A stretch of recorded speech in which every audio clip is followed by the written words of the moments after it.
Hai kawan kita, job singgah di rumah kita. Topik berat sedikit, tapi santai aja. Rumah kita, your home.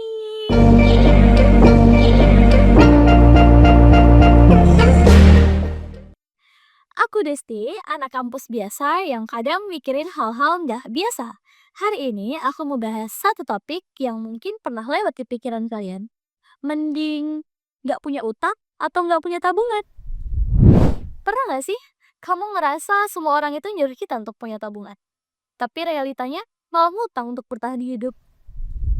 Menurut data OJK dan BPS tahun 2024, literasi keuangan masyarakat Indonesia itu 65,43%, sedangkan akses ke layanan keuangannya 75,02%.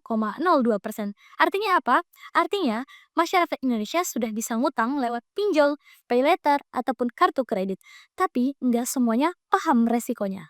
Ya contohnya kayak temen aku, sebut aja namanya Cici.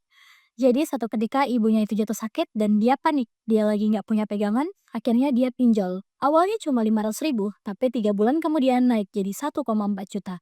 WA-nya diteleponin debt collector, kontak-kontak yang ada di WA-nya pun ikut terseret. Akhirnya semua orang tahu bahwa dia punya pinjol. Selain itu juga menjadi tagihan yang tidak ada habisnya, itu juga merusak mentalnya. Ya punya tabungan itu bikin kita rapuh, tapi punya utang jauh lebih gawat dan bahaya. Utang itu bukan cuma soal duit, tapi juga soal beban mental. Bagaimana dikatakan oleh Publius Cyrus, debt is the slavery of the free. Bunga makin numpuk, tagihan gak bisa ditunda, otak jadi gak bisa istirahat. Utang itu sama kayak mantan yang toksik. Awalnya pengen ngebantu, tapi ujung-ujungnya nyiksa kita juga. European Journal of Public Health mengatakan orang yang punya utang memiliki potensi 3-4 kali lebih tinggi untuk alami depresi dan gangguan kecemasan. Laporan dari Royal College of Psychiatrists, lebih dari 50% orang yang punya utang mengalami gangguan kesehatan mental. Dalam buku Psychology of Money karya Morgan Housel, wealth is what you don't see, peace of mind is the ultimate dividend. Kekayaan itu bukan apa yang kamu pamerin, tapi ketenangan batin, itu keuntungan terbaik. Jadi, walau nggak kaya, kalau nggak dikejar-kejar utang, kita udah menang setengah langkah. Kalau aku pribadi, aku lebih milih nggak punya utang. Kenapa? Karena utang itu bikin kita gelisah dan nggak tenang. Kalau nggak punya tabungan, kita bisa cari tambahan pelan-pelan. Kalau kita udah punya utang, sama aja kita mulai dari minus. Kalau kamu lagi di posisi struggle sekarang, hal-hal yang bisa kamu lakuin, pertama, lunasi utang kamu dulu dari bunga yang paling besar.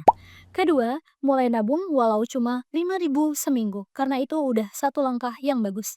Ketiga, kurangi gaya, fokus ke daya. Berikan diri kamu ketenangan.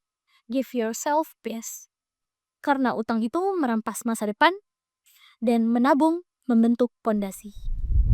Kalau kamu punya pendapat, pengalaman, atau tips, leave your comment. Jangan lupa share video ini ke kawan kita. Aku Desti, sampai jumpa di rumah kita selanjutnya. Rumah kita, your homie.